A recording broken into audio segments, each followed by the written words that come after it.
Assalamualaikum warahmatullahi wabarakatuh.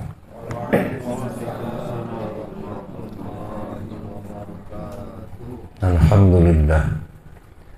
Alhamdulillahilladzi khalaqal mauta wal hayata liyabluwakum ayyukum ahsanu amala wa huwal azizul ghafur.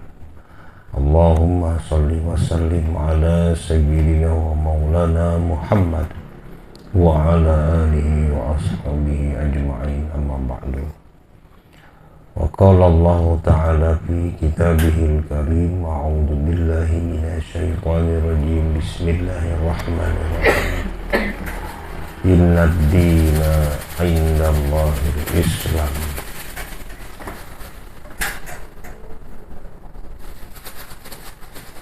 Wa qala Rasulullah sallallahu alaihi wasallam, awwaludin ma'rifatullah. Sadaqallahul azim wa sadaqa Rasulullah sallallahu alaihi wasallam.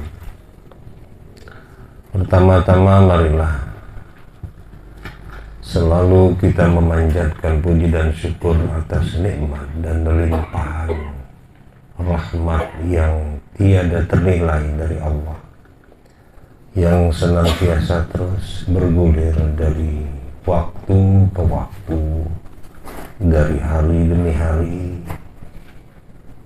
dari detik demi detik, tanpa ada yang terputus sedikit pun, hingga kita bisa duduk dan hadir di sini bertatapan muka. Ini adalah sebuah anugerah yang begitu besar telah diberikan oleh Allah, dalam rangka kita diberi kesempatan oleh Allah untuk menuntut ilmu, untuk belajar bagaimana untuk memahami tentang dinul Islam. Mudah-mudahan dengan anugerah yang kita syukuri ini dapat mengajak kita untuk selalu bertakwa kepada Allah Subhanahu wa ta'ala dalam keadaan yang selalu bisa punya keyakinan yang hak. Dan itulah yang disebut golongan orang-orang yang shodiqin. Salawat dan salam marilah terus kita aturkan kepada junjungan kita Nabi besar Muhammad sallallahu alaihi wasallam. Mudah-mudahan salawat yang kita baca ini pun akan terus mengalir kepada seluruh para sahabat, tabi'in dan tabi'ut tabi'in, dan kepada seluruh zuriat dan pengikut beliau sampai ke akhir zaman. Baiklah, kita lanjutkan perjalanan ruhani kita. Jadi bayangkan dan renungkan, karena guru sekarang seperti di dalam tema-tema yang sebelumnya, kita tetap sedang melakukan sebuah perjalanan menuju ke suatu tujuan yang disebut untuk mengenal Allah. Terlebih dahulu tujuannya itu dulu. Kita tidak akan bisa menuju kepada Allah tanpa mengenal Allah. Dan jangan dianggap remeh tentang mengenal Allah, karena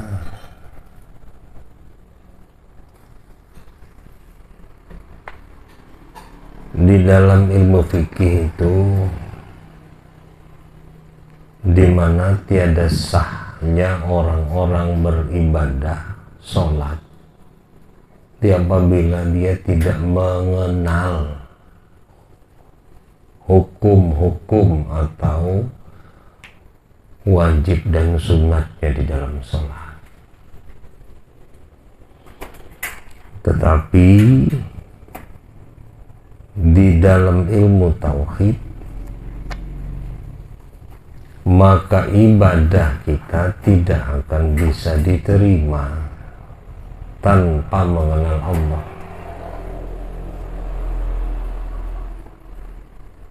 Karena ilmu tauhid ini adalah sangat-sangat mengedepankan akal sehat, mengedepankan kesadaran untuk berkeyakinan itu. Bagaimana kita bisa meyakini ibadah kita itu diterima sementara kita buta, sementara kita tidak mengenal, tidak tahu kemana kita mesti mempersembahkan tujuan ibadah kita tadi. Ini tidak masuk di akal, dan Allah Ta'ala memang nggak bisa diakal-akalin, ya. Jadi kalau kita sendiri sudah tidak kenal, tidak tahu, jadi jangan kepedean, jangan kita sok-sok yakin. Karena yakin itu mesti berdasar, mesti ada ilmunya, baru bisa yakin. Gitu maksudnya. Jadi tujuan guru untuk mengajak kita bisa mengenal Allah ini di dalam perjalanan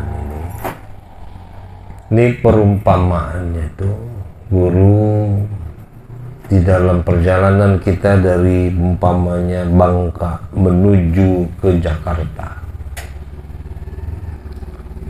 Kita ini belum pernah umpamanya pergi ke Jakarta, itu belum pernah. Kan baru mau pergi. Maka guru, umpama kita sedang naik pesawat terbang,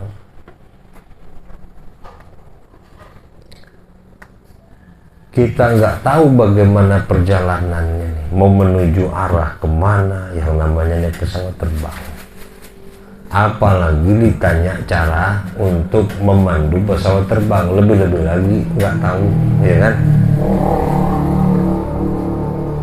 Sementara keinginan kita hanya satu di dalam perjalanan itu, apa? Supaya sampai dengan selamat di tujuan. Apa yang bisa kita lakukan? Apa yang bisa kita lakukan supaya selamat di tempat tujuan? Coba. Tidak bisa apa-apa. Kita tidak berdaya. Ya. Kita memandu pesawat nggak bisa. Arah tujuan di mana tempat mesti belok kiri kanan enggak ngerti, ya kan begitu. Jadi kita mesti bagaimana di dalam perjalanan ini? Kita hanya bisa berpegangan, tahu? Bisa punya satu keyakinan bahwa yang memandu pesawat ini, yang namanya pesawat, yang mandunya siapa? Pilot. Nah, kalau bahasa kita pilot. Kalau bahasa orang kulon, pilot. Nah, si pilot ini yang tahu. Maka begitu kita di dalam perjalanan naik pesawat ini, tidak ada jalan lain. Kita mesti yakin sepenuhnya kepada pilot, ya, supaya kita bisa sampai kepada tujuan. Dan apa-apa saja yang menjadi arahan-arahan, aba-aba Dan nasihat-nasihat dari sang pilot, mau tidak mau, suka tidak suka, kita tidak ada pilihan lain, kita wajib patuh kepada sang pilot. Tapi guru nggak ada tapi-tapinya. Begitu di dalam pesawat, pimpinan tertingginya adalah sang pilot. Sekalipun di dalam pesawat itu ada yang namanya gubernur, ada yang namanya bupati, ada yang namanya presiden. Begitu dia naik ke dalam pesawat, tetap pimpinan yang tertingginya di situ di dalam perjalanan itu adalah pilot. Ya. Ngerti maksud guru nih? Ya. Nah sekarang kita di dalam memperjalankan, ingin berjalan menuju untuk mengenal Allah. Emang kita tahu Allah itu bagaimana? Nggak tahu. Ya udah, kalau nggak tahu berarti satu cuman keyakinan kita, manut aja lah gitu, ngerti gitu maksudnya manut, ngikut aja. Maka bahasa di dalam agama itu sami'na wa ta'na, kami dengar dan kami taati. Dan ini berlaku, mesti berlaku. Ya, jadi di dalam perjalanan kita untuk mengenal Allah yang sudah kita jalani dari awal, yang sangat berliku-liku, yang sangat terkadang membingungkan. Kenapa membingungkan? Terkadang apa yang kita lewati itu banyak hal-hal yang tidak berkenan di dalam hati, di dalam kebiasaan nafsu. Begitu juga apabila kita di dalam pesawat terbang tadi, kita tuh tidak boleh melakukan sesuatu sesuai dengan keinginan kita.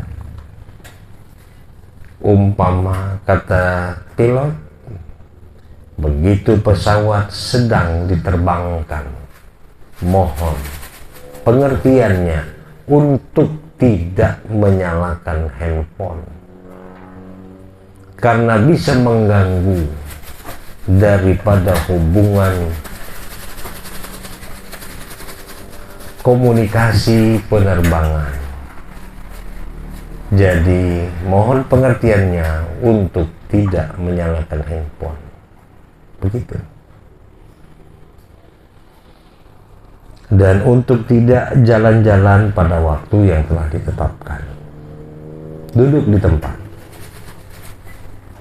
Padahal kita tuh mau main handphone, mau jalan-jalan, mau ke toilet. Kenapa? Ya udah nggak tahan lagi.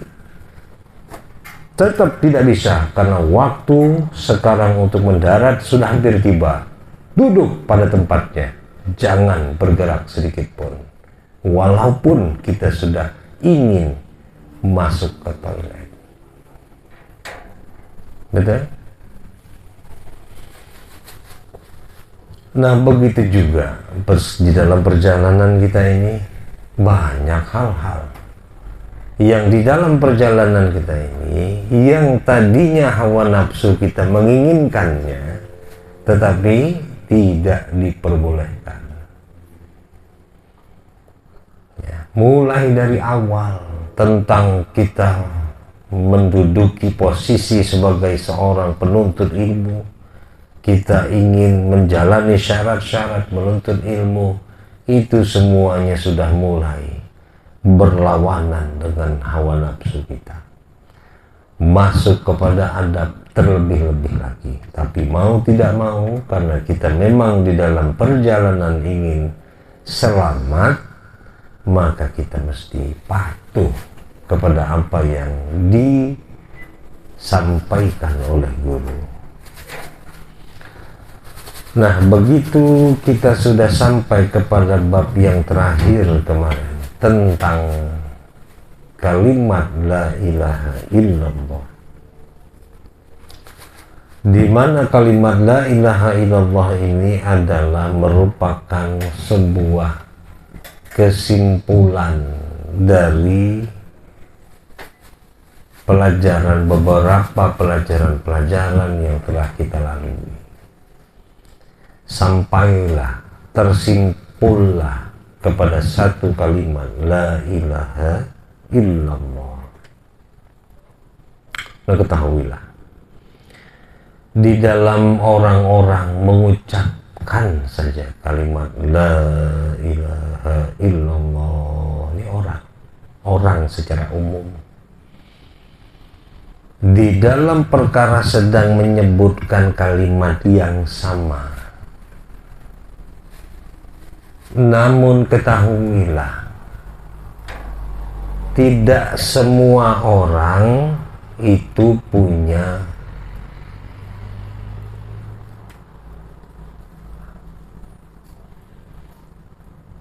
pemahaman yang sama tentang la ilaha illallah, mempunyai pandangan yang sama.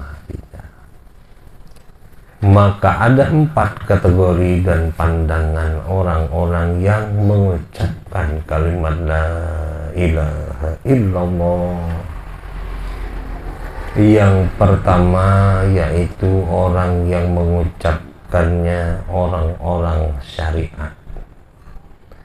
Ini orang-orang syariat ini di mana dia mengucapkan la ilaha illallah, itu dia mengartikan saja itu.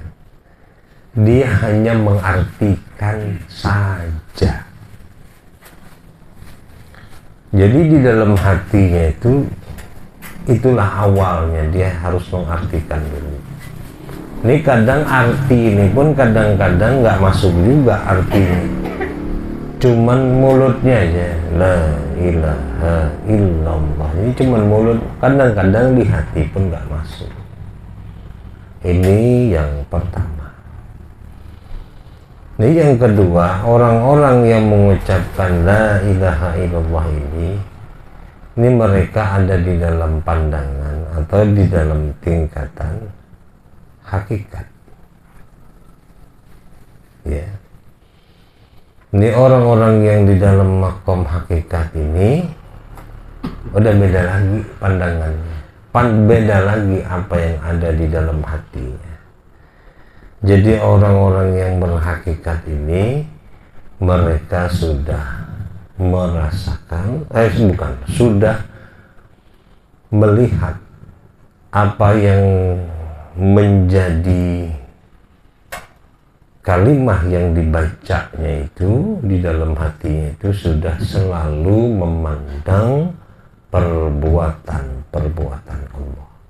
Mereka sudah berhakikat. Diam mereka pun sudah berhakikat. Nah, yang ketiga, orang-orang yang mengucapkan la ilaha illallah dengan pandangan atau dengan posisi tarekat. Ya. Jadi mereka ini, nah tadi yang pertama itu mereka mengucapkan la ilaha illallah, la ilaha illallah. Jadi dengan banyak-banyaknya mereka mengucapkan la ilaha illallah, itu diharapkan apa yang menjadi bacaannya itu bisa masuk ke dalam hatinya dan bisa membersihkan hatinya. Diharapkan begitu. Ya. Nah, demikian juga di dalam makom hakikat dan terus sampai ke tarekat. Nah, di dalam makom tarekat ini sudah berubah lagi, ya. Jadi apa yang menjadi pandangannya beda dengan makom hakikat.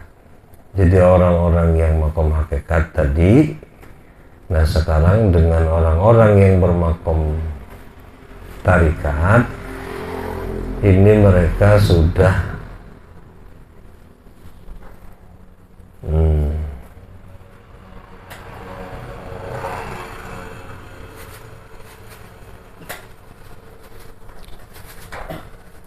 sudah berusaha menjalankan. Tarikatnya kan perjalanan. Berjalan tadi sudah berusaha dengan jalan Allah. Nah, jadi mereka sudah merasa dalam perjalanan la ilaha illallah itu mereka diperjalankan di dalam perjalanan menuju kepada Allah. Ya, di dalam hatinya itu sudah nggak kepikiran apa-apa lagi. Itu aja terus la ilaha illallah. Ya, macam dalam pesawat aja pokoknya perjalanan itu. Nggak ada lagi mikir yang lain. Itu tarikat. Nah, begitu di dalam makom apa lagi? Ma'rifat terakhir. Jadi syariat, hakikat, tarikat gitu ya. Dan ma'rifat. Terbalik ya, syariat, tarekat, hakikat, dan ma'rifat. Terbalik. Nah, ma'rifat ini terakhir, la ilaha illallah. Apa jua yang mereka pandang? Di dalam makom ma'rifat ini mereka mengucapkan la ilaha illallah. Itu mereka sudah lepas dari segala sesuatu. Mereka sudah lepas dari segala sesuatu. Maksudnya apa, Guru? Mereka sudah tidak ada lagi berpegangan kepada apapun, lepas sudah. Jangankan kepada yang lain, kepada dirinya pun dia sudah tidak berpegangan lagi. Jadi dia sudah selalu berserah diri, berpegangan kepada Allah. Dia sudahlah tidak ada daya upaya lagi. Yang ada adalah daya upaya Allah. Kenapa? Karena dia sudah tidak ada lagi sandarannya kepada yang lain. Dia merasakan sudah apa-apa itu menjadi daya upaya Allah. Ya. Nah, nanti kategori matinya pun meninggal. Ini berbeda-beda. Duduknya orang yang makom atau la ilaha illallah yang syariat, mereka matinya pun nanti berbeda-beda.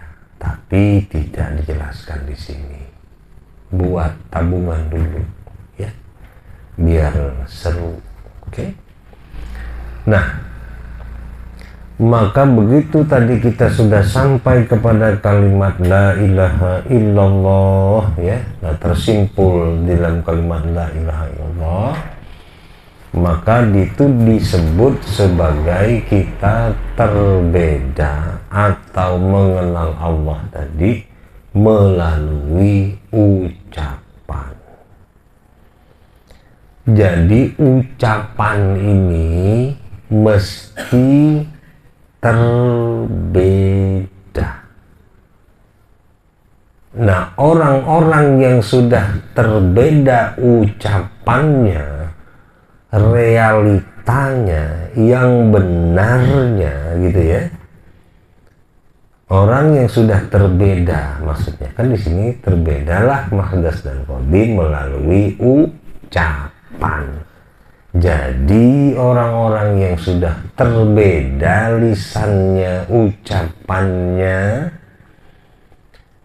maka mereka tidak ada lagi sudah bersih daripada menyebut yang lain selain Allah. Begitu. Mudah kan? Apa susahnya sih? Jadi tidak ada lagi kita itu menyebut dulu, nanti dulu ngomong yang lain. Nyebutnya aja dulu. Sudah clear belum? Sudah bersih belum nih lisan ucapan kita tuh? Maksudnya itu. Jadi jangan lagi terkontaminasi, tercampur, ya kan gitu, terpengaruh dengan hal-hal ucapan-ucapan yang lain. Umpama Gusti Pangeran Tuhan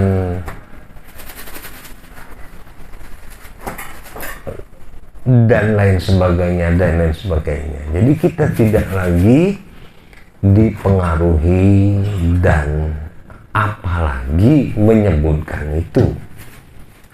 Ya, kita dipengaruhi aja sudah nggak mau lagi, ya. Kenapa? Karena kita sudah terbeda. Jadi awas nih, apabila masih ada yang menyebut selain Allah, berarti belum terbeda melalui ucapan. Jadi dari ucapan ini belum terbeda. Kita tidak bicara dengan yang dari di hatinya, terus di perbuatannya, enggak, belum. Hanya di lisan. Karena tujuan daripada menyebut la ilaha illallah ini untuk membersihkan ruh kita dari bentuk-bentuk segala kesyirikan. Nah, itu. Jadi dari segala bentuk kesyirikan itu mau dibersihkan, ya, secara ucapan dulu. Nah, jadi kita tidak mau bercampur kepada yang lain-lain. Bukan kita di sini maksudnya ekstrim, bukan. Tapi memang kita hanya ingin melakukan, ingin mengucapkan asma Allah itu, ingin menyandarkan segala asa, keluh, kesah, rasa, dan lain sebagainya hanya kepada yang berhak kita berkeluh kesah. Berhak kita untuk menerima curhatan kita. Gitu. Tidak kepada yang lain. Nah itu, ya. Nah ini supaya bersih lisan kita. Ya. Jadi terkadang jangan heran kenapa kita tuh beribadah, berzikir, baca Quran, bersolawat, dan lain sebagainya. Itu kadang-kadang nggak nyambung, tidak berdampak, tidak ada impact-nya. Kalau anak-anak sekolahan tuh begitu ngomongnya, ya April ya, nggak ada impact. Apa impact? Nggak tahu juga, ya. Nah, tetapi memang demikian apabila di dalam tauhid ini sangat-sangat signifikan, sangat-sangat berbahaya wilayahnya, karena ini wilayah akidah. Jadi apalagi sampai maaf, tapi ya ada orang-orang yang ingin menambah-nambah tentang keyakinan dalam ibadah dan lain sebagainya. Macam kawan-kawan yang di negeri sebelah yang menyemboyankan tentang kemurnian tauhid, gitu ya. Kembali kepada Quran dan Sunnah maksudnya, supaya nggak banyak yang macem-macem, nggak banyak yang nyeleneh gitu ya. Tetapi sebenarnya kita sudah melakukan itu, sudah duluan ingin membersihkan itu, sudah semenjak berpuluh-puluh tahun yang lalu. Ya, bukan hari-hari ini baru menyuarakan itu. Jadi para ulama terdahulu itu mereka sudah memang itu yang mereka gaung-gaungkan, yang mereka kampanyekan istilahnya ya, supaya jangan sampai manusia-manusia Islam ini kotor lisannya daripada menyebutkan yang selain Allah. maksudnya begitu. Ya, jadi untuk dari lisan ini sekali lagi begitu sudah sampai ke taraf ini ya, jangan sampai salah lagi deh gitu maksudnya ya. Jangan sampai salah ngomong lagi. Jadi jangan minta rezekinya sama Tuhan lagi. Enggak. Kenapa? Karena sudah kita tolak. Ditolak. Di mana nolaknya? Di pelajaran la nafi ilaha munfi ila isbat Allah musabbat. Jadi semua itu sudah di screening, sudah disaring, sudah betul-betul di keep, dijaga. Jangan sampai ada gerbang-gerbang yang bocor, bisa lolos bentuk-bentuk kesalahan di dalam berakidah. Ya, jadi sekali lagi ya, ini jangan sampai masih ada umpamanya yang sudah sampai sini, ya sudahlah, hanya Tuhanlah yang tahu, begitu umpamanya, atau Gustilah atau apalah segala macam ya. Ingat, itu semuanya sudah di screening, sudah terjaring dan sudah nggak boleh lolos. Dan satu lagi tentang apa yang kita sebut atau yang kita ingin katakan begitu kita mau sholat.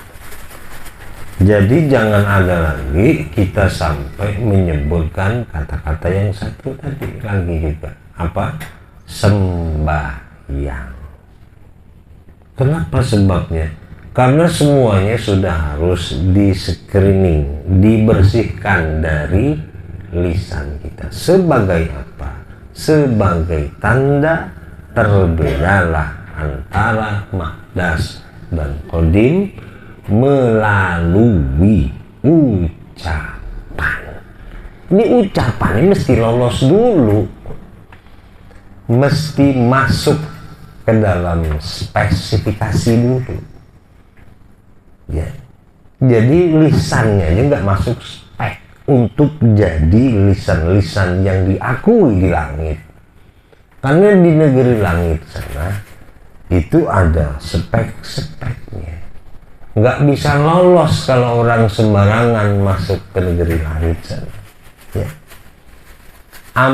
Amaliyah kita tuh mau diangkat ke langit nggak bisa lolos sembarangan gitu ya. Nah, jadi setelah kita diperjalankan sekian lama, sekian bulan, sampai kita terbeda dengan mahdas dan qadim melalui lisan. Nah, itu tadi ya, diharapkan jangan sampai kita terus ucap lagi kepada yang lain selain Allah. Oke. Nah, setelah kita melewati tentang terbedanya antara mahdas dan qadim melalui ucapan, ya, ucapan ini masih dalam kategori disebut amaliyah, amal. Amalnya apa? Mengucapkan ini, mengucapkan itu gitu ya. Ini amaliyah.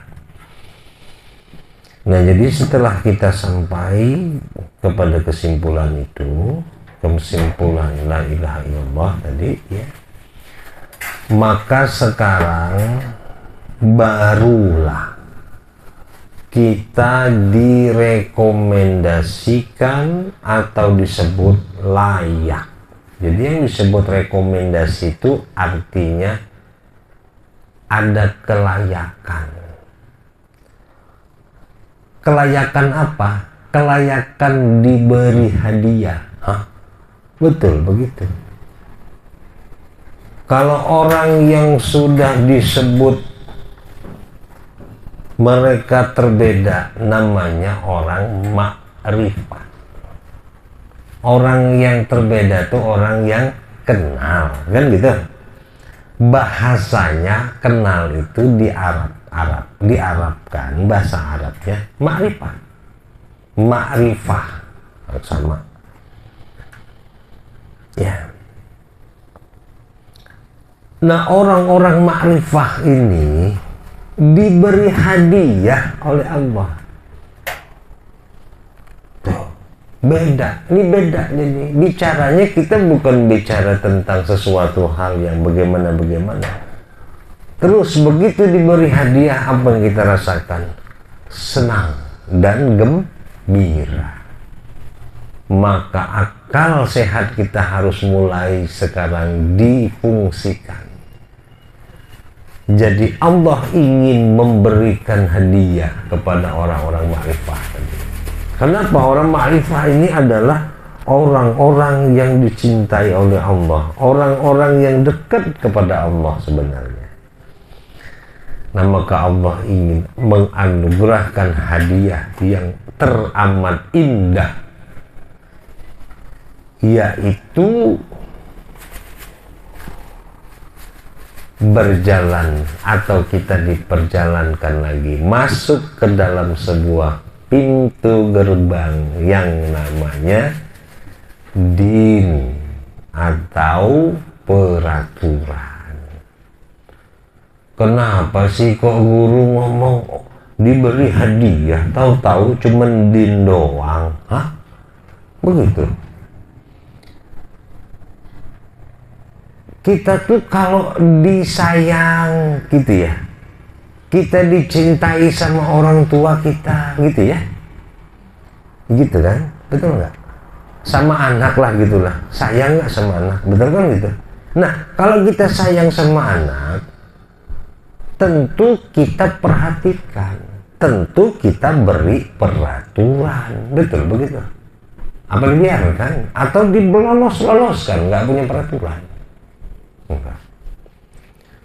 Jadi yang namanya kita sayang tadi kepada anak kita, kita beri aturan, kita berikan dia sebuah pagar-pagar supaya dia jangan nyelonong gitu, jangan punya kebebasan yang sebebas-bebasnya.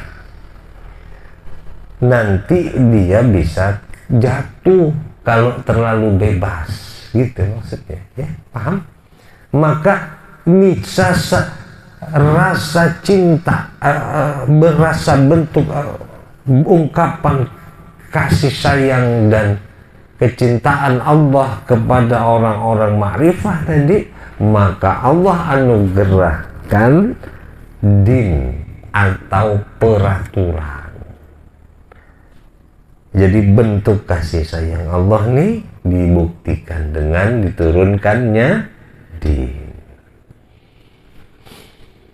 Cuma di dalam sifat kesempurnaan kemarin itu masih belum terlalu detail ya.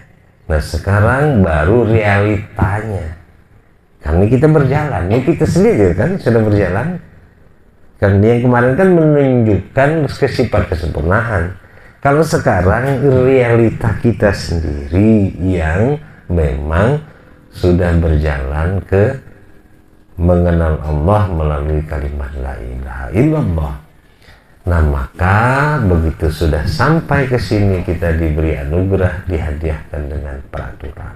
Supaya apa? Kita diberi aturan supaya kita selamatlah. Anak tadi tuh ya. Nah, jangan main HP terus, batasi kan gitu ya. Aturan nggak tuh namanya? Hah? Di rumah dikasih aturan nggak? Main HP-nya? Hah? Enggak. Terus 24 jam. Berarti nggak sayang. Protes, Umi nggak sayang sama saya ya. Kenapa? Dibiarin. Mau kemana-kemana, percuma jalan. Biarin aja. Nggak peduli, namanya tidak sah. Mau tidur jam berapa bodoh amat, berarti malu mah. Mau sepanjang-panjang dari pagi siang malam tidur silakan. Itu namanya nggak disayang. Ya, kalau nggak disayang itu enak nggak? Enak ya? Enak nggak disayang? Motornya motor begini. Enak disayang apa enggak? Jawab dulu. Enggak disayang nggak enak. Enggak. Jadi dia bingung sekarang. Disayang nggak enak, nggak disayang nggak enak. Jadi maunya apa toh kamu ini? Bingung. Nah itu dah. Maka sekarang mulai pakai akal sehatnya. Karena udah mulai balik, udah sampai akal. Ya, bagaimana? Oke. Jadi tanda sayang Umi dan Abinya tadi diberi aturan. Kau mesti begini jam segini, umpamanya. Ba'da subuh, umpamanya. Begini yang harus dilakukan. Terus begini, habis itu begini, dan lain sebagainya. Itu artinya kita disayangi, ya, supaya kita perjalanannya ke depan itu bisa sukses. Ini kalau udah dibiasakan kita nggak ada aturan, tidur terus misalnya, main terus gitu, nah itu bahaya. Nanti sampai besar bahaya itu nanti. Jadi kita bisa macam hidup tanpa aturan, bebas sebebas-bebasnya. Ya, oke. Nah, maka bentuk kasih sayang Allah tadi, maka Allah turunkan din sebagai bentuk kasih sayang dari Allah Subhanahu wa Ta'ala. Maka Allah Ta'ala berfirman atas turunnya din kepada kita, yaitu Bismillahirrahmanirrahim, inna dina indallahil Islam. Ya, artinya sesungguhnya peraturan di sisi Allah adalah Islam. Jadi sesungguhnya peraturan yang sebenar-benar peraturan itu hanyalah Islam. Jadi tidak ada lagi aturan yang lain selain Islam. Jadi bagi orang-orang ma'rifat ini, arahnya mereka sangat fokus di dalam menerima Islam, di dalam menerima peraturan, itu maksudnya itu sangat fokus dan sangat-sangat menerima.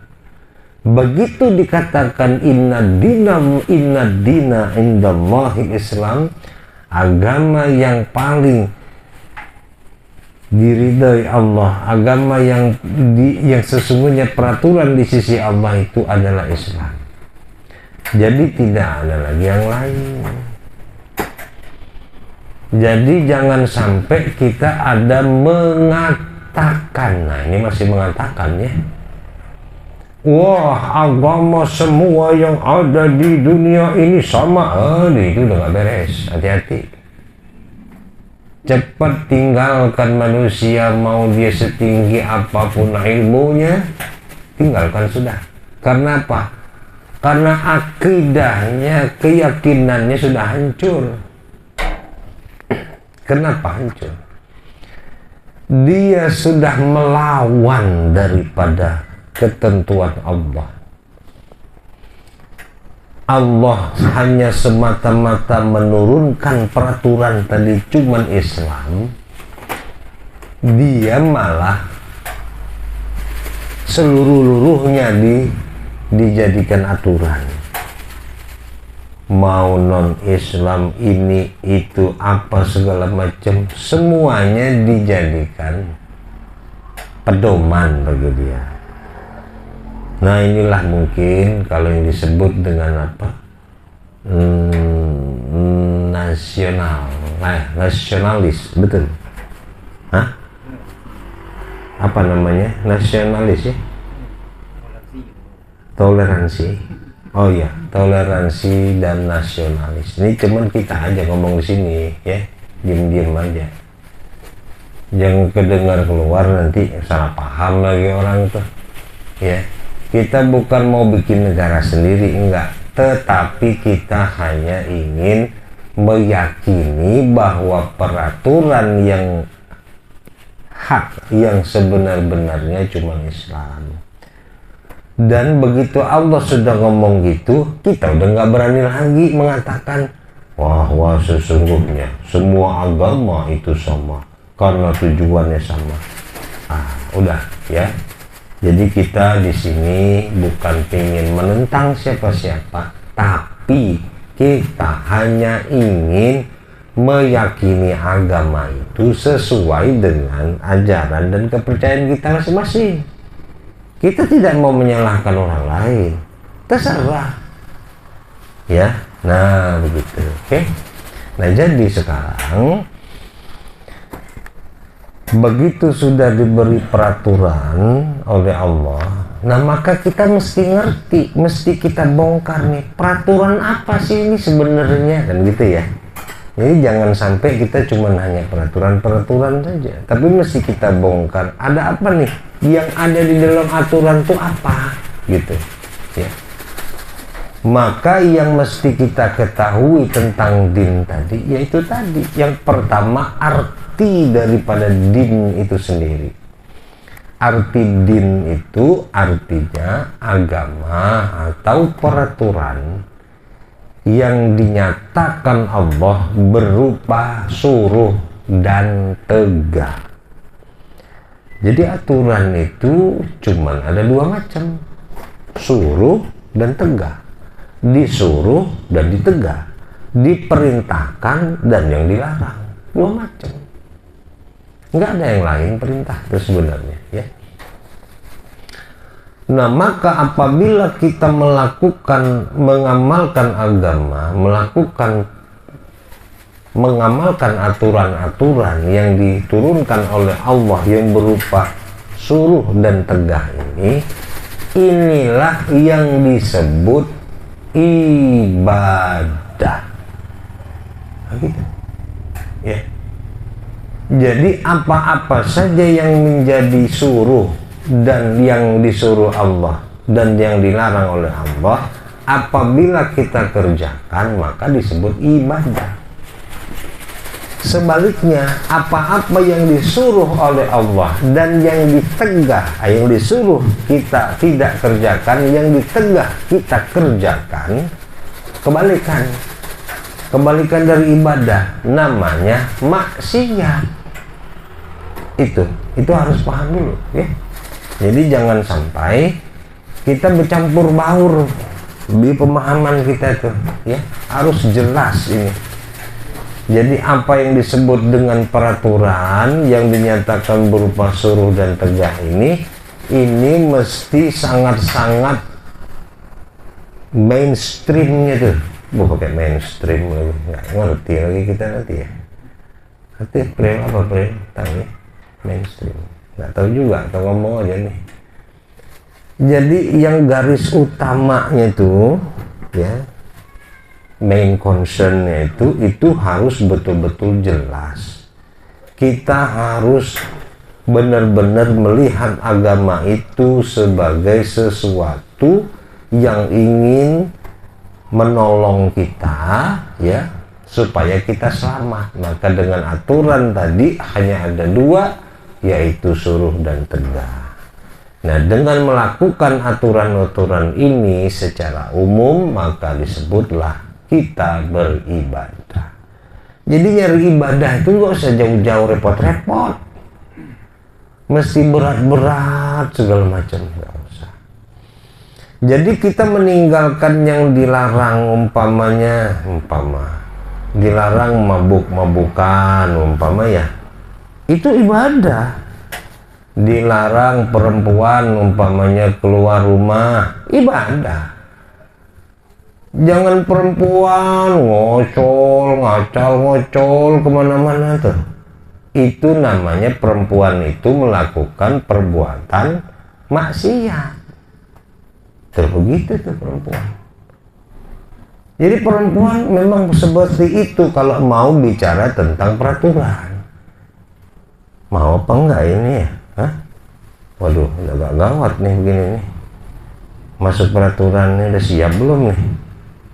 Hah? Belum? Kalau belum nggak jadi dulu nih.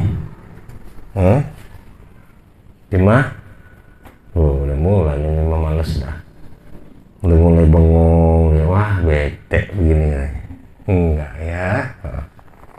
Jadi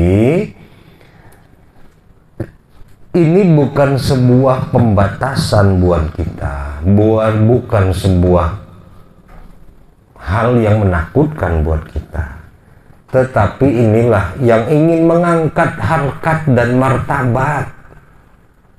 Yang mana dulu tuh perempuan tuh udah macam sampah, nggak ada artinya sama sekali, pokoknya macam apalah begitu ya, tidak dihargai lah begitu.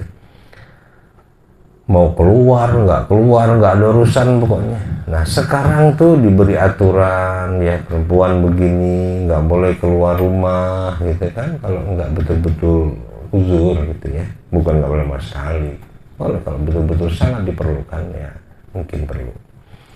Nah jadi begitu juga laki-laki, demikian juga ada aturan-aturan semuanya. Jadi tidak semuanya kita itu nggak boleh. Jadi pada hukum asalnya, ini hukum asal namanya ya, semua yang dilakukan itu, perbuatan itu adalah boleh gitu ya, selama belum ada pelarangannya, semua dilakukan itu boleh. Mengamalkan sesuatu, melakukan sesuatu itu boleh. Maka yang disuruh tadi itu dikerjakan semua sampai ada pelarangannya. Nah maka disebut ada larangan atau ada tegahan. Nah tegahan ini artinya batas. Nah maka dengan ada batas inilah Rasul mengatakan ad-dunya sajnul mu'minin. Dunia itu adalah penjara. Penjara itu batas. Apa sih bedanya kita sama orang di lapas? Emang orang di lapas mati? Enggak, kita kan hidup, mereka hidup, ya kan? Bedanya mereka dibatasi ya, pergerakannya, kita enggak, maka batas. Jadi tegahan itu adalah batas. Jadi ada batasannya. Pakai baju, umpamanya aurat laki-laki, ada batasannya. Enggak seluruh-luruhnya semua bisa dibuka laki-laki. Ada batasannya. Begitu juga perempuan, ada batasannya. Nah, itu yang ditegah-tegah tuh gitu maksudnya. Ya. Supaya apa? Supaya teratur, dibatasi. Macam orang berdagang kaki lima umpamanya di pasar tuh. Kalau nggak dibatasi kan kacau. Kacau pasar tuh semrawut, udah nggak ada aturan lagi. Nah begitu, jadi diberi aturan, diberi batasan supaya tertib rapi, itu maksud tujuannya. Kita pun demikian, dibatasi dengan tegahan-tegahan tadi supaya kita rapi, supaya kita indah. Tuh, dengan dikasih aturan tadi indah nggak pasar? Indah. Coba kalau nggak numpluk dublek di situ semua dagang jadi satu, mau lewat aja susah, betul? Nah maka diatur. Nah begitu juga kita nih, kita tuh dibatasi, diatur supaya tampak kita nih, supaya tampak indah. Ya jangan cemberut, makanya dibilangin tuh diberi aturan tuh, bukan kita tuh disiksa. Jadi kalau diberi aturan tuh supaya indah, supaya cantik, supaya bermartabat, gitu. Ya, jadi diatur-atur kita tuh semua tuh dalam pakaian, dalam bertingkah laku, itu semuanya. Ya di dalam beramal soleh, semuanya diatur, ada aturan-aturannya. Ada yang disuruh dan ada yang ditegah. Kombinasi antara suruh dan tegah inilah timbul keindahan. Oke. Nah, maka baru kita masuk lagi kepada apa yang disuruh nih, apa yang diperintahkan. Yang diperintahkan itu terbagi menjadi dua. Yang disuruh tadi wajib, dan sunat. Nah, dua macam, nggak banyak-banyak. Terus yang ditegah pun dua macam, tegah haram dan tegah makruh. Udah nggak banyak-banyak. Nah, jadi apa yang disuruh tadi wajib, artinya apabila kita kerjakan berpahala gitu ya. Terus kalau sunat apabila kita kerjakan berpahala, kalau ditinggalkan enggak apa-apa. Nah, kalau yang wajib tadi dikerjakan berpahala gitu ya, ditinggalkan berdosa gitu ya. Yakin nggak nih kita sudah melakukan hal yang wajib-wajib? Udah yakin belum? Yang bapak-bapak udah? Yang wajib-wajib sudah yakin? Nah, begitu. Secara syariat mungkin iya ya, nanti karena kita nih baru belajar tentang din, peraturan yang lahiriah, belum membahas peraturan yang batiniah, belum waktunya. Terus ibu-ibu, apakah yang wajib-wajib juga sudah dilaksanakan?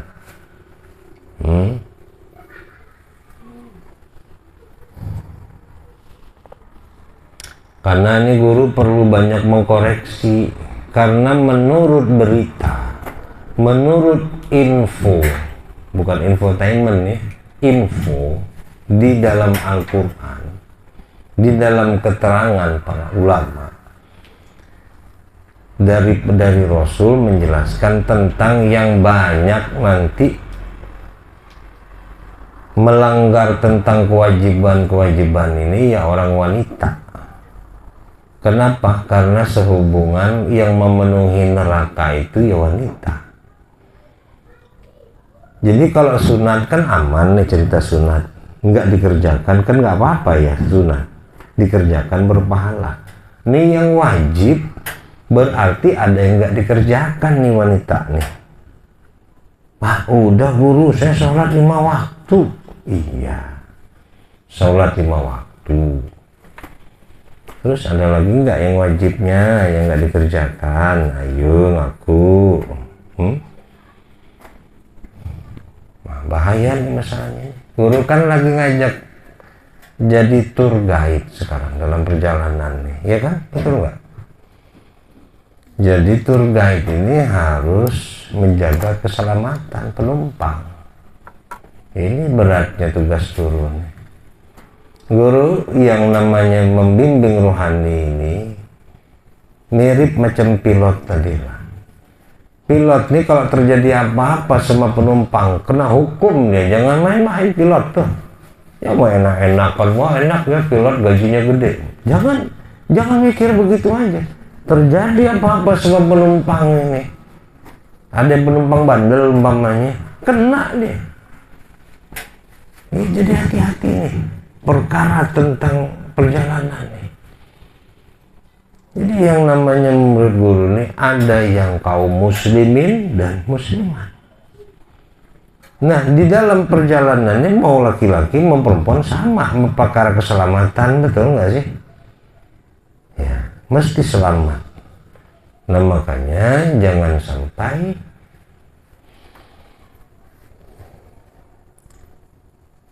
nanti dulu lah yang sunat ya, kita nggak usah bahas sunat dulu ya. Sunat kan agak berat kali ya. Yang wajib-wajib dulu lah, umpama sholat 5 waktu gitu kan wajib. Puasa Ramadan yang wajib gitu kan. Nah, yang wajib-wajib dulu. Nah, terus yang namanya kaum wanita itu yang namanya sudah bersuami. Nah, di situ ada kewajiban tambahannya, yaitu apa? Mematuhi Allah dan suami. Ya, dua macam kan? Patuh kepada Allah dan patuh kepada suami. Nah, ini yang jadi kewajiban. Nah, masalahnya nih sekarang di dalam melaksanakan kewajiban itu, apakah kita mesti melihat umpamanya begini, kita diwajibkan untuk patuh kepada orang tua, gitu ya? Ada nggak begitu? Kalau nggak dipatuhi orang tua ini berdosa kita umpamanya, kalau namanya bahasa wajib. Nah, pengertian di sini bukan mau ngomong ke situ, jangan pening dulu nih, udah dibahas ke situ nanti, bukan. Nah, untuk yang namanya patuh kepada orang tua itu mesti ngelihat orang tuanya bodoh atau pinter atau enggak kan? Enggak mesti orang tua itu bodoh, mau pinter, mau enggak, ya kan? Mau dia kaya, mau dia miskin, mau berduit, enggak berduit. Yang namanya kita diperintahkan untuk patuhi kedua orang tuamu, gitu ya. Berarti bagaimanapun mereka kita mesti patuh. Setuju apa enggak nih? Kan begitu. Ini rumusnya dulu, jadi ngerti ya. Nah, jadi kalau yang namanya istri, posisi orang tua tadi bergeser kepada suami. Ini banyak tipu daya setan nih, sering masuk. Kenapa banyak masuk nerakanya? Ya begini ini nih. Makanya guru harus ngejelasin tentang kewajiban-kewajiban berhubung dengan adanya kewajiban suruh wajib ini. Mesti jelas, jadi melihat.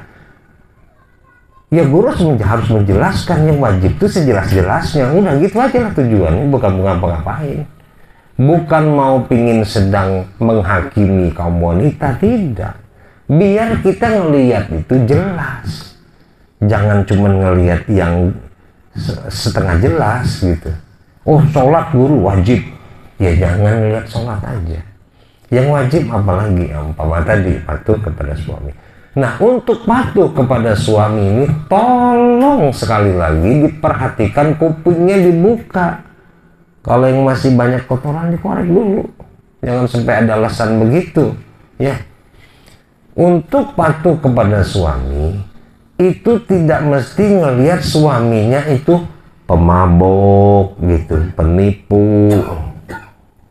Hah? Siapa lagi? Orang soleh, mau orang salah. Ya, ini tolong dibuka pikirannya tentang kewajiban. Ya. Ini aku mau patuh ngelihat lakinya dulu dong, suaminya brengsek apa enggak? Ya enggak gitu juga. Enggak boleh begitu, cara berpikir muslimah tuh enggak begitu. Ya.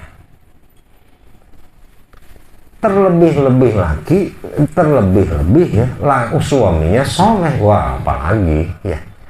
Yang enggak soleh aja kita mesti patuh. Dalam arti selama dia tidak menyuruh kita untuk berbuat yang di luar ketentuan Allah, yang diharamkan oleh Allah, itu lain ya. Jadi umpama kata suami, kamu jangan kemana-mana ya, di rumah aja umpama, itu kan nggak ada apa melanggar perintah Allah, kan nggak ada. Ya sudah di rumah, walaupun dia mesti kurang duit belanja gitu ya, atau dia nggak nyaman hatinya kalau ngomong, aduh nih suami ngomongnya nyakit hati terus gitu ya kan, perbuatannya umpama gitu. Jadi nggak ada alasannya ke situ. Ini tolong diperhatikan, buka baik-baik. Demi apa? Demi keselamatan penumpang. Tolong pahami ini, guru tidak sedikit pun ingin mendiskreditkan kaum ini, kaum ini. Ingat, makanya yang dari tadi itu pikirkan kita ini lagi dalam perjalanan. Kan dari tadi gitu guru ngomong. Hah? Dalam perjalanan, ini berarti kita ini penumpang. Ini kalau ada apa-apa sama penumpang ini kan tuh, yang sakit nih kepala guru juga yang sakit. Kenapa? Kena tuntut. Maksud guru gimana? Ditanya juga nanti di akhirat. apa yang menjadi orang-orang yang dibawa ini ditanya. Terus jangankan di akhirat, di dunia pun udah banyak yang nanya. Bener, serius. Di dunia ini udah banyak yang nanya. Tuh lihat tuh, si Fulan bin Fulan, namanya Heri umpamanya, namanya Ahmad misalnya, namanya Fulan, namanya Minu misalnya, namanya Bibi misalnya. Begini kelakuannya. Wah, ini gurunya memang nggak beres. Nah, itu siapa yang dituntut? Guru yang kena. Gaya nggak salah-salah belajar taklim situ sini, ya kan? Kajian sana sini. Nah, ini bikin nggak selamat. Jangan main-main loh. Di dunia aja nggak selamat, apalagi akhirat. Gitu. Ya. Kenapa guru ngomong kayak gini? Lah kan udah dibilangin kita sedang di dalam perjalanan, kita ini penumpang. Kita tujuannya penumpang tadi cuma satu kan? Kita ingin apa? Ingin selamat sampai di tujuan, udah itu aja. Jadi bukan karena kesel sama si Fulan, kesel sama si ini, apalah, jadi sebuah pemikiran yang buruk gitu ya. Enggak gitu. Jadi supaya kita ini selamat, maka yang wajib-wajib ini harus jelas. Bukan guru pingin nerangin hukum wajib, hukum syariat dari mulai A sampai Z, bukan. Ngerti? Maksudnya untuk melihat wajib tuh biar jelas ini wajib loh, gitu. Nah, tentang perkara sholat umpamanya, wajib nih sholat yang wajib, yang fardu umpamanya. Nah, artinya di dalam keadaan bagaimanapun ya tetap fardu gitu. Biar maupun bagaimana kondisi kita nih, mau sakit, mau bagaimanapun kita tetap wajib. Nah, begitu kira-kira. Jadi jangan sampai mentang-mentang kita lagi bermasalah, lagi pusing kepala gitu ya, lagi ada masalah rumah tangga misalnya, tiba-tiba jadi nggak mau sholat umpama. Nggak ada istilah gitu. Jadi yang namanya wajib nih harus jelas dan harus pakem betul ngelihatnya bahwa ini adalah sebuah kewajiban yang apabila kita kerjakan itu berpahala dan ditinggalkan berdosa. Kadang-kadang saya udah habis pikir, memang disebut manusia itu lebih buruk dari binatang itu sangat jelas. Binatang nggak ngerti yang namanya neraka, nggak ngerti, karena dia tidak ada akal. Tapi kita manusia sudah dianugerahi akal oleh Allah, berani nantang neraka. Karena orang-orang yang tidak mengerjakan kewajiban kan tempatnya akan ditempatkan di dalam neraka. Maka disebut penghuninya tadi kebanyakan kaum wanita. Jadi pertanyaan guru ini kok berani gitu loh. Akalnya kemana? Binatang tuh wajar karena dia nggak ada akalnya. Ini kita manusia udah sekolah tinggi-tinggi, sekolah bagus-bagus, sekolah agama lagi misal umpamanya. Masih kita nggak bisa menggunakan akal kita, masih mau berbuat durhaka umpamanya nih. Tolong. Ini guru minta tolong ini sudah. Tolong pikirkan baik-baik. Ya, bagi yang sudah bersuami, yang belum apalagi nih, mikir-mikir bener-bener keras berpikir. Wah, masih selamat sekarang. Iya, sekarang selamat. Ya. Kalau sudah bersuami nanti awas. Jangan asal-asalan aja. Wah, mau kawin, mau nikah. Ya, nikah itu gampang, tetapi yang sulit itu adalah menjalaninya. Ya, Nah, jadi sekali lagi tentang kewajiban suruh wajib dan suruh sunnah. Oke. Terus tinggi mana guru? Maksudnya yang lebih dicintai Allah tuh yang mana guru? Yang wajib apa yang sunnah? Wajib lah. Jelas wajib itu yang paling disukai oleh Allah. Artinya yang wajib ini betul-betul disempurnakan dulu, baru yang sunnah. Umpama kita lagi sholat sunat, Allahu Akbar kan gitu. Suami manggil umpamanya, sholat sunatnya terus apa suami dulu perlu dipentingkan? Sholat sunat dulu, ya ini kan sholat kan kepada Allah, itu kan cuma suami. Nah ini tipu daya setan tuh di situ. Masa sih suami nggak ngerti kan suaminya lagi istrinya lagi sholat? Bukan masalah nggak ngerti. Kedudukannya lebih wajib menangani suami ketimbang dia sholat sunat. Itu masalahnya. Jadi jangan ketipu, tinggalkan aja sudah. Mau sholat tahajud, mau sholat duha, apalagi cuma zikir-zikir baca Quran ya. Jangan mau disalahin, oh dasar suami gak ngerti, ini apa-apaan ya. Jangan malah ditimpakan begitu, salah. Justru yang lebih utama tadi yang wajib. Ini kata setan nih menutupi mata kita tuh dengan kebiasaan-kebiasaan bodoh kita. Kebiasaan bodoh kita tuh maksudnya nafsu. Jadi kita beramal itu bukan menurut ilmu tapi menurut nafsu. Ya begitu itu tuh. Begitu. Ya jadi panggilan suami, panggil namanya umpamanya. Ya. Kita teruskan, enggak, cepat batalkan, penuhi panggilan suami, udah gitu aja, jangan banyak ribet-ribet lah ya.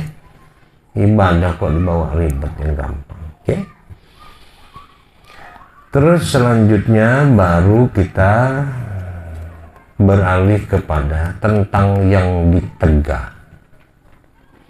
Nah yang ditegahnya ini pun ada dua macam, tegah haram dan tegah makruh ya. Terus lebih utama yang mana? Meninggalkan yang haram apa meninggalkan yang makruh? Yang mana yang lebih utama? Yang haram ya. Terus yang makruh ya, kalau memang yang haram itu sudah benar-benar kita bisa tinggalkan, ya baru pelan-pelan meninggalkan yang makruh. Jangan yang haram masih dikerjakan, pura-pura meninggalkan makruh. Nah ini kebalik ya. Jadi Allah lebih mencintai yang mana? Lebih mencintai meninggalkan yang haram. Jangan pura-pura jaim, jaga image ya kan. Di mata masyarakat, wah biar indah, biar cantik, meninggalkan yang makruh, yang haram dikerjakan. Nah contoh tadi, meninggalkan yang haram itu artinya membantah kata orang tua, masih nyahut kata orang tua masih dibentak-bentak, masih kasar bicaranya dengan orang tua, lisan kita masih keji. Kita kasar sama orang tua tuh, itu keji namanya ya, hati-hati. Jadi ini yang ditegahnya yang haram, jadi nggak boleh kita melakukan. Nah begitu juga kepada suami, begitu juga. Jadi nggak boleh kita mengerjakan yang ditegah, berarti itu namanya kita melakukan keharaman. Sekalipun kita mau pura-pura sebagus-bagus apapun amaliyah pikiran kita, fisik, jantung, hati kita segala macam, kalau kita sudah jatuh dan terduduk di dalam lembah keharaman, melakukan yang haram, percuma ya, percuma ya.